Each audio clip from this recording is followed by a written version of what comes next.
famous French proverb, truth is more valuable if it takes you few years to find it. कितनी बड़ी सोच है. Truth is more valuable, सच्चाई जानने के लिए यदि कुछ साल लग जाए तो वो देने लायक होता है, ज़्यादा वैल्यूएबल है. मेरे बच्चों, मेरी यही चेष्टा है आप लोगों से साथ काम करने का, कि कोई ज़रूरी नहीं कि एक दिन में ही सारा कुछ प्राप्ति हो जाएगी. कहते हैं ना कि धीरे धीरे रे मना धीरे सब कुछ हो, माली सिंचे सो भरा ऋतु आए फल हो. It takes years and years for parents to nurture their children. वो अपनी माँ अपने बच्चों के लिए वेट करती है 2 साल 3 साल 4 साल कि मेरा बच्चा, मेरी बेटी बेटा स्कूल जाएगा, और फिर उसका दाखिला नर्सरी क्लास में होता है, and the process of education starts. Similarly ये प्रोसेस ऑफ लर्निंग भी कुछ वैसा ही है. It has to be continuous. It is a process continuum. You have to keep on being on a mode to learn everything. जैसे भी आए, सीखने की हमारे अंदर चेष्टा होनी चाहिए, कोशिश होनी चाहिए. अब देखो ना, एक छोटा सा, ये मैंने फ्रेंच प्रोवर्ब के बारे में बताया. एक और रशियन प्रोवर्ब है, There is no shame in not knowing. इसमें कोई शर्म की बात नहीं कि आप नहीं जानते, ठीक है, but the shame lies in not finding out.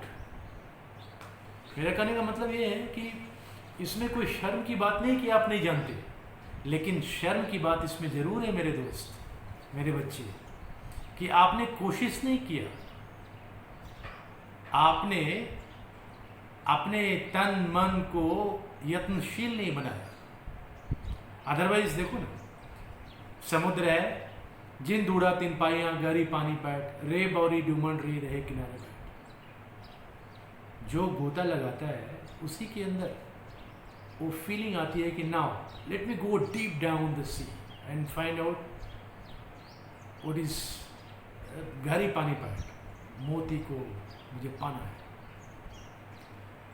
ये जो सारी कवायद इसीलिए हो रही है ना कि हमारा स्कूलिंग सिस्टम करीब करीब आज के दिन में चरमराता हुआ नजर आ रहा है. क्यों? क्योंकि बहुत सारे पैरेलल इंस्टीट्यूशन इसको नोचने में लगे हुए हैं. अब जैसे देखो, आज के दिन में कोरोना वायरस तो फैला हुआ है, इतनी सुपर पावर अमेरिका, ब्रिटेन के बारे में बोला जाता था कि कभी उसका सूर्यास्त नहीं होता. That was mightier than the mightiest. किसको नहीं हराया? Even America once upon a time was the colony of Britishers. उसका प्रधानमंत्री बीमार पड़ गया. इतनी अच्छी स्वास्थ्य सेवा के बावजूद अब देखो, एक तरफ हमारा हिंदुस्तान धीरे धीरे रोमना धीरे सब कुछ होए, माली सिंचे सो बड़ा ऋतु आए फल. हमारे प्रधानमंत्री को पता था कि हमारी इतनी घनी आबादी है, यदि हम सब समय रहते हुए नहीं चेते तो मौत की झड़ियाँ लग जाएगी इस कंट्री में.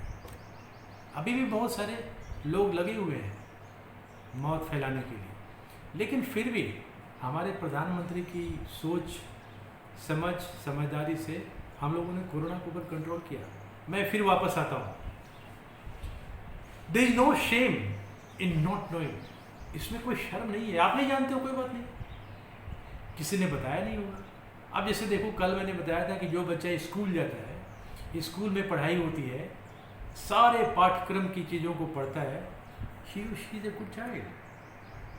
नॉर्मली बच्चे अच्छे होते हैं यदि उसे पढ़ाया जाए, और उसके ऊपर एक होता है ना फीडबैक मैकेनिज्म, बोला जाता है input, output and feedback. Feedback को ही बोलते हैं सिनर्जी. जो सिनर्जी के द्वारा हमें बताया जाता है कि व्हाट इज द रिजल्ट. आपने जो पढ़ाया उसका कुछ आउटपुट हुआ. कल मैंने बच्चों को ऑनलाइन पढ़ा रहा था, तो बहुत सारे मैंने बच्चों से पूछा कि भाई मैंने जो बताया उसका फीडबैक क्या दिया. जितने वर्ड्स मैंने लिखा है उसको आप सिनोनिम्स के साथ, एंटोनिम्स के साथ लिख के मेरे नंबर पे व्हाट्सअप कर दो। Only few children did that and next day their numbers went down. It means there was lack of curiosity on the part of children कि देखो फीडबैक मैकेनिज्म सर इन्वोक मत करो, जिसको मैं सिनर्जी कर रहा हूँ ना उसको मत इन्वोक करो। आप अपने तरफ से पढ़ाते रहो और मेरे ऊपर छोड़ दो, मैं पढ़ता हूँ या पढ़ती हूँ या क्या करती हूँ। You do your job. No no, if I do my job only and you don't do your job, तो सिनर्जी की कड़ी टूट गई and we have failed in our mission. This is a responsibility of, जैसे देखो हमारे constitution में दिया हुआ है फंडामेंटल राइट्स। ये जितने देशद्रोही लोग होंगे they will say this is my fundamental right. अभी देखा साइन बाग में, नहीं नहीं जी, कॉन्स्टिट्यूशन, जितने देश को गाली देने वाले थे सब पता नहीं कहां से कॉन्स्टिट्यूशन की किताब लेके बैठ गए वहां पे। This is my right. My dear children and my countrymen, I ask you a question. किसी ने बोला है ना, you should not ask country what country has done for you, you should ask yourself what have you done for the country. Constitution की किताब कहीं से उठा के ले आ गए, लाल किला के पीछे से पुराना कॉन्स्टिट्यूशन किताब बिक रहा होगा, उठा के लिया है। आपको देश के लिए क्या करना चाहिए भाई? वही शाहीन बाग वाले गाली दे रहे थे। सब हमारे संविधान खतरे में है, लेकिन एक पल भी कॉन्स्टिट्यूशनल ड्यूटीज के ऊपर ध्यान जाता तो कभी तंबू और बम्बू लगा के नहीं बैठते वहां पे, एक क्रिमिनल एक्टिविटीज में नहीं सम्मिलित होते। तो मैं ये पूछ रहा हूं, नहीं पूछ नहीं रहा हूं, मैं आपसे अनुग्रह कर रहा हूं, अनुग्रह ही कर सकता हूं कि भाई you should not ask what others have given you, you should ask yourself. आज का ही एक वायरल वीडियो आ रहा है कि इटली में एक मरीज ठीक होने के बाद केवल एक दिन उसके ऊपर वेंटिलेटर लगाया गया। तो जब वो डिस्चार्ज हो रहा था तो डॉक्टर्स ने पूछा कि सर आपके ऊपर एक दिन वेंटिलेटर लगा है, उसका खर्चा देना पड़ेगा। तो वो इंसान हक्का बक्का रह गया, बोलता एक दिन का देना पड़ेगा। तो डॉक्टर्स ने बोला यार अभी ठीक ठाक हुआ है, यदि मैं पैसे मांग लूँगा तो हो सकता है इसकी डेथ भी हो जाए। बोलता नहीं नहीं नहीं नहीं, don't worry about money, money तो मैं दे सकता हूँ। वो आदमी अचानक सोचने लगा, अरे एक दिन का वेंटिलेटर का 5,000 पाउंड ले रहे हो आप, और मैं 90 साल जिंदगी जी लिया हूँ और भगवान ने इतने सारे वेंटिलेटर्स का बेनिफिट दिया, अभी तक तो हम सांस ले रहे थे हवा से, आज तक भगवान का मैंने एक शुक्रिया तो नहीं किया। इसीलिए मैं बोलता हूँ कि you should not ask country what country has done for you, you should ask yourself what you can do for your nation. हर कोई प्रधानमंत्री को गाली देने में लगा हुआ है, मोदी क्या किया, मोदी क्या किया। कभी हम अपने आप से पूछें कि मैंने मोदी के लिए क्या किया? A man who is destined to be a god in coming century has done wonderful for the nation. We should also do something for the nation.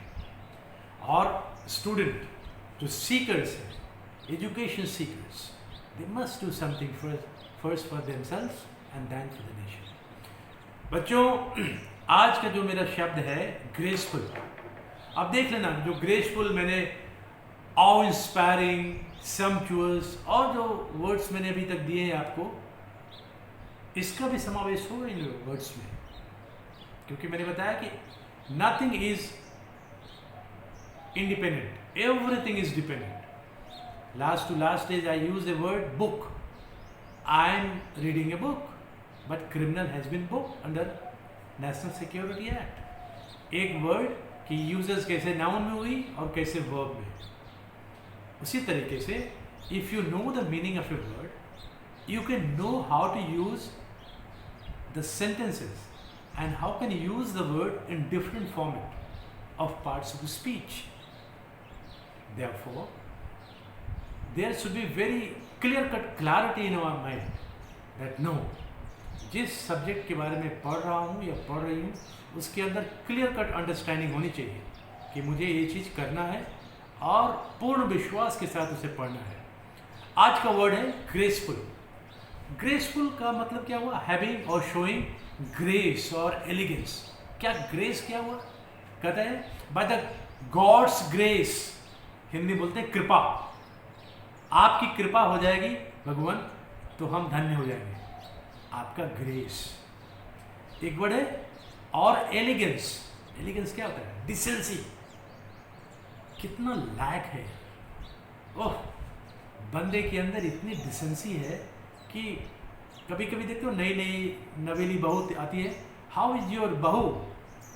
She is very decent lady, she is so graceful, बड़े घर की बेटी है। उसी sense में word use होता है, graceful, having और शोइंग ग्रेस और एलिगेंस, डिसेंसी। अब देखो, जैसे मैं बार बार बोलता हूँ, मैं तो ठान लिया हूँ कि आप लोगों को इतना बार सिनोनिम्स और एंटोनिम्स की यात्रा कराऊंगा कि आप लोग यात्रा करते करते करते करते सिनोनिम्स देखने के लिए प्रेरित हो जाओगे, एंटोनिम्स देखने के लिए प्रेरित हो जाओगे। जब आपने सिनोनिम्स रट लिया, एंटोनिम्स रट ली, तो वर्ड्स का सेंटेंस में कंस्ट्रक्शन करना भी सीख लोगे। Once you have done that, फिर गाओगे मुझे खुशी मिली इतनी कि दिल में न समाए। And that is a beauty. Mind you, this is not my language. हमारे हिंदुस्तान की लैंग्वेज हिंदी और संस्कृत है, वो हमारी मातृभाषा है। लेकिन बदलते युग के हिसाब से, जैसे आज के दिन में आयुष मिनिस्ट्री के द्वारा जो गाइडेड होती है, यूनानी, होम्योपैथी, आयुर्वेद, इसके अलावा एलोपैथी भी मेडिसिन हम खरीदते हैं और खाते हैं, उसका तुरंत इम्पैक्ट होता है। तो बदलते युग के हिसाब से संस्कृत जितना इम्पोर्टेंट है अपने वेदों को जानने के लिए, हिंदी जितना जरूरी है अपने मातृभाषा में लिखी हुई किताबों को जानने के लिए, उतना ही ज़रूरत है इंग्लिश जानना समकालीन रहने के लिए, जिसको बोलते हैं contemporary. To be contemporary and to be in part with the contemporary world, you have to learn English. आपको इंग्लिश सीखना ही पड़ेगा। आप नहीं सीखेंगे तो आप पिछड़ जाएंगे। और इसके लिए यदि आप कोचिंग और ट्यूशन के चक्कर में पड़ गए तो अंग्रेजी तो कभी नहीं सीख पाओगे। The best guide, the best tutor and the best educator of English is no one else but you. कैसे? बहुत सिंपल है। पेपर पढ़ना शुरू कर दो। जिस क्लास के आप किताब पढ़ते हो उसके अंदर बहुत सारे वर्ड्स होंगे। Learn to get meaning of the word and their synonyms. At a stretch in a year there are 365 days. Just multiply with 50 words. You are going to learn as many as 10,000 words or more in a year. और ऐसा ही words repeat करती हैं. So by the time you start from 5th or 6th standard, maybe 8th standard, क्योंकि तब तक बुद्धि बच्चों के अंदर काफ़ी अच्छा खासा हो जाता है. They become matured enough. And then by the time you come to class 11th, nobody can stop you. You are going to be a champion. You are going to be a superb. Nobody can stop you. That is my promise. चलो तो मैं शुरू करता हूँ. The word is graceful. इसके meaning क्या बताए? Having or showing grace और elegance. Elegance. Elegance मतलब decency. Grace मतलब कृपा. इसको बोलते हैं graceful. Oh, my mother, she conducted everything very gracefully as long as my grandmother was there. That is, बहुत ही डिसेंसी से कंडक्ट किया. हमारी संस्कार और संस्कृति भी यही बताती है कि हम अपने बड़ों को इज्जत करते हैं, पाँव छूते हैं. आई एम फाइन बाबूजी विथ योर ग्रेस. मुझे याद है कि जब मैं चिट्ठी लिखता था अपने स्कूल में अपने बाबूजी को, तो भगवान की कृपा से, और फिर जब मैं इंग्लिश में लिखने लगा, with kind grace of you and god I am fine बाबूजी.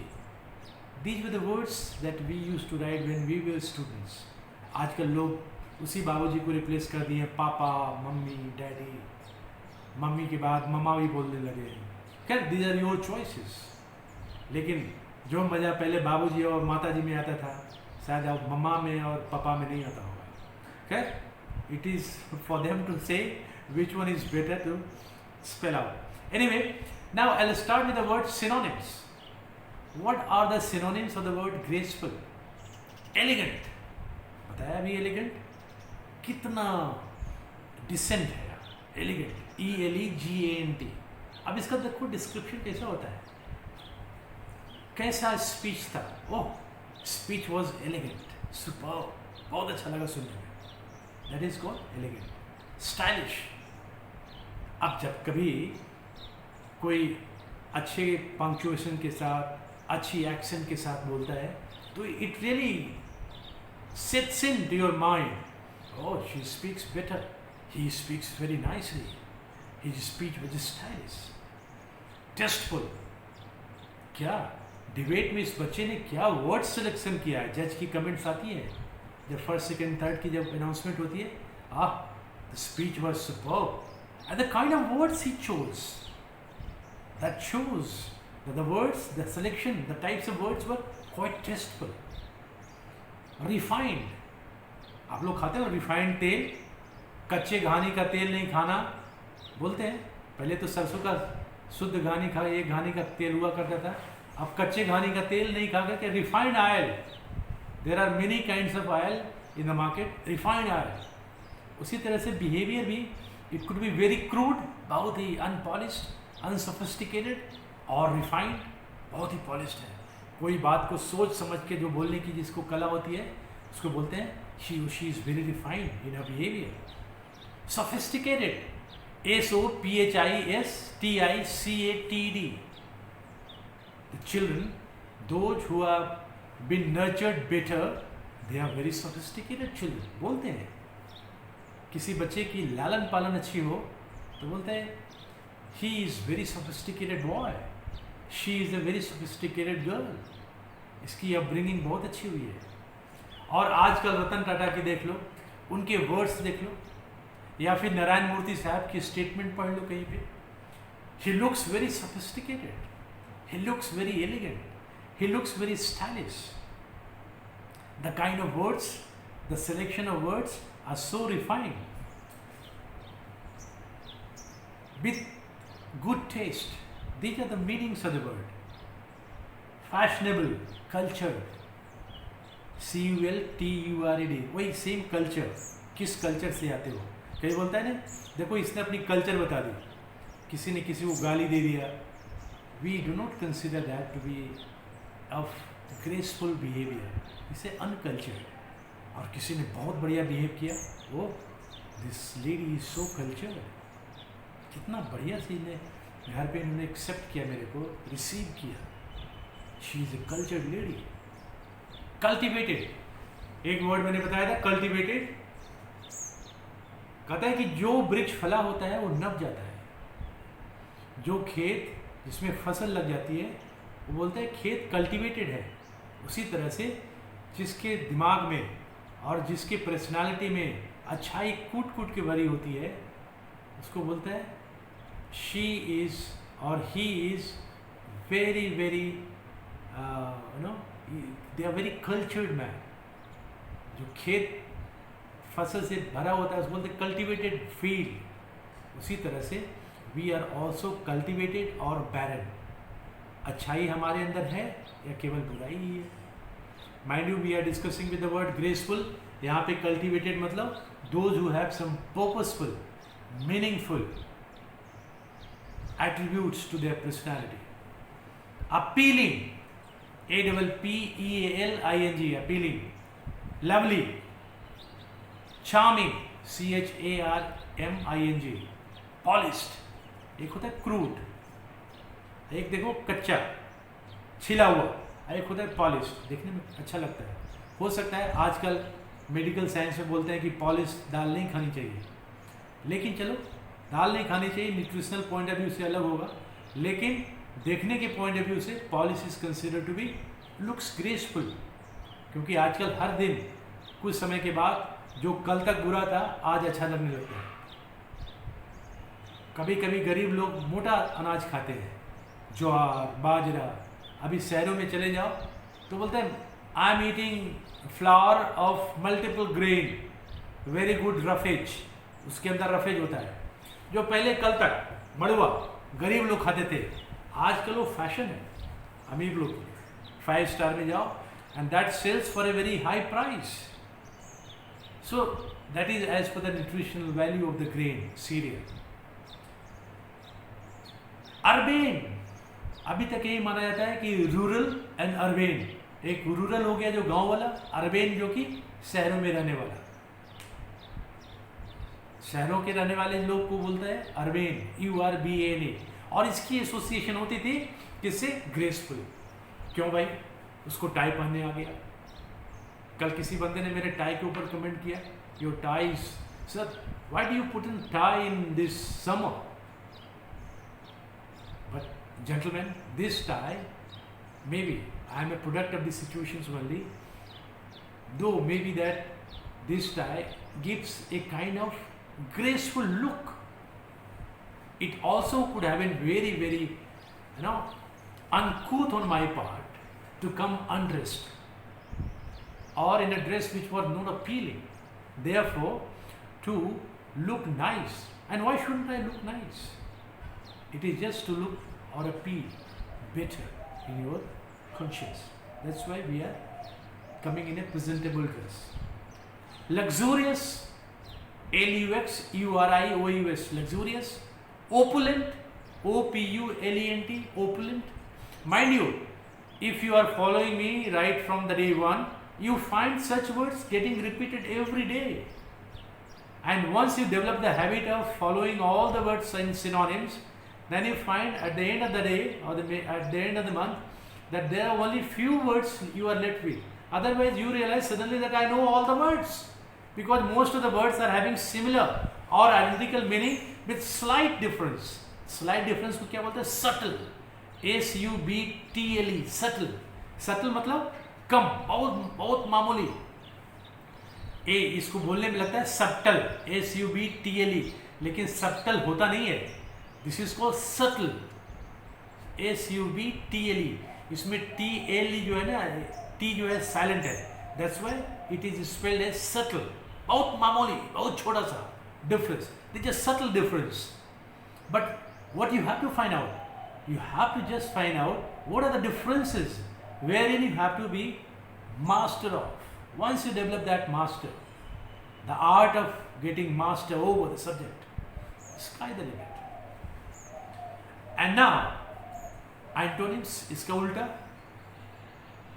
इसके विपरीतार्थक शब्द। अभी तक सिनोनिम चल रहा था। ऑकवर्ड अच्छा नहीं है, ऑकवर्ड बैड। होमली ठीक है यार। अभी देखो मैंने अब बात की टाई की, tie shirt look slightly elegant, graceful. अभी मैं क्या हुआ, ये फटा गंजी पहन के आ जाता, टी शर्ट पहन के आ जाता है, उसके ऊपर दाल गिरा हुआ है, माड़ गिरा हुआ है, थोड़ा सब्जी का हुआ है, नीला पीला सब कुछ। क्या है यार, ये देहाती क्या अंग्रेजी बोल रहा है? That could have been your natural outburst. So in order to make you convince, I am using these words so that क्या होता है, एग्जाम्पल से वर्ड्स समझने में आसान होते हैं। सो होमली कहता है यार नहीं यार, ही वॉज नॉट प्रिपेयर। देखो एक वर्ड होता है, he is coming in a formal dress and he was in a homely dress.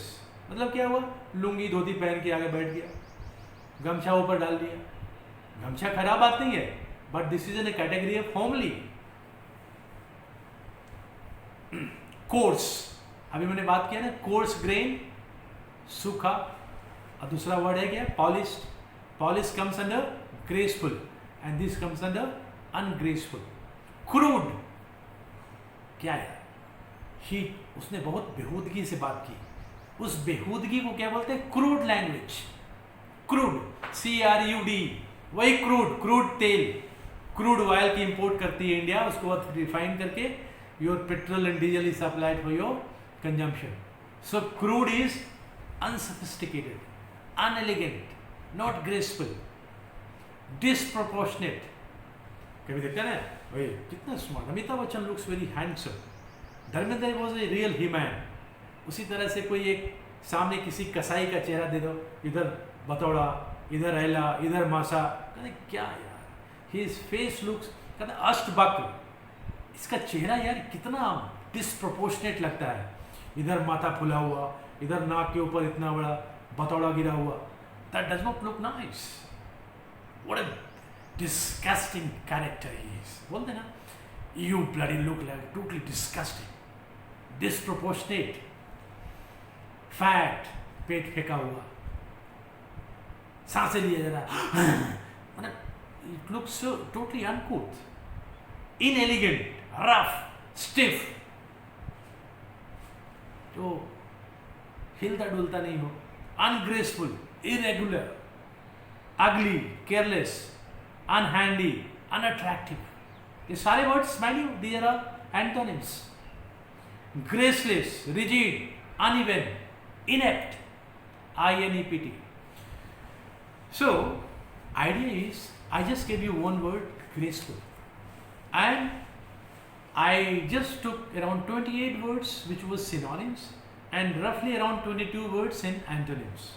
What you need to do, the tools which I gave you, the first tool is your confidence, my dear child. First tool is your confidence. आपको सोचना पड़ेगा कि मुझे English बोलनी है, तो you have to have the first tool ready, that is your weapon also, that is your motivational power. You have to motivate your self. No, I have to do it. How can I do that? I have to keep my one book, thesaurus is ready. If thesaurus is not there, you should have, everyone has computers. आप उसके पास जाओ, Google खोल लो, वहाँ type the word graceful, उसका meaning देखो, meaning आ जाएगा. Meaning आपने समझ लिया, हिंदी इंग्लिश में दोनों में लिखो. इंग्लिश में नहीं समझ में आ रहा है, हिंदी लिखो. हिंदी लिख ली आपने, उसके बाद type for is synonyms. Synonyms के बाद वो एक एक वर्ड का सेंटेंस बनाओ and just see the difference. You would be living in A palace. कैसे? मैंने महल की बात की. कैसे? जब कहता है कि मन के हारे हार है, मन के जीते जीत. आप जिस दिन सोच लिए कि यार कितनी मजेदार बात हुई आज, मैंने आज 50-60 वर्ड याद कर लिए एंड देयर यूजेस. आप झोपड़ी में बैठे हो, झुग्गी में बैठे हो, आपको लगेगा कि मैं 5 स्टार होटल में बैठ के मजे कर रहा हूँ, क्योंकि इंटेलेक्चुअलिटी की कोई बाउंड्री नहीं होती है मेरे बच्चे. It has no boundary at all. एक बार आप पढ़ाई करना शुरू कर दो. एक बार याद है मोदी जी का, उन्होंने एक स्टेटमेंट दिया, मेरा क्या है जी, मैं तो फक्कड़ हूँ, झोला लूँगा निकल जाऊँगा. आज के दिन में लोगों के पास हजारों, करोड़ों, अरबों, खरबों रुपया होगा, लेकिन मोदी जी से महान कोई व्यक्ति नहीं है, क्योंकि इतनी दुआएं, इतनी आशीर्वाद शायद ही किसी इंसान को मिला होगा जितना मोदी जी रोज बटोर रहे हैं. ये हमारे देश के प्रधानमंत्री हैं. इसीलिए मैं ये बीच बीच में डालते रहता हूँ ताकि मोटिवेशनल वर्ड्स आपको सबको याद रहे. कभी कल्पना मत करना कि that you have to be a richest man on the earth. You should always aspire that you are the happiest man on the earth, and you should always dream to be the happiest man on the earth. जब happy की खोज करना शुरू करोगे तो satisfaction अपने आप मिलेगा. Rich man are always the poorest man on the earth because they spend most of the time in accumulating wealth. Wealth does not give you happiness. It is only your intellect, your satisfying moments that gives you happiness. So try to find moment of happiness. One or two few quotations I would like to give you again. This is a Russian I gave you. There is no shame in not knowing. इसमें कोई शर्म की बात नहीं है. आप नहीं जानते हो शर्म की बात कब है? जब उसके आप करना नहीं चाहते. There is no shame in not doing. The shame lies in not finding out your mistakes. Japanese proverb क्या है? Fall 7 times. You fall 7 times. Stand up in 8th. That is the beauty. Japanese लोग कभी हार नहीं मानते. Even American super power है, लेकिन they use Japanese products. Why? Because they know Japanese technology is the best in the world. 7-8 बार भूकंप आती है जापान में रोज, लेकिन फिर भी उन भूकंप के बीच में they have created palatial. If you ever go to Tokyo, you see what is the beauty of Tokyo. इतना elegant, इतना smart city, and that is always moving.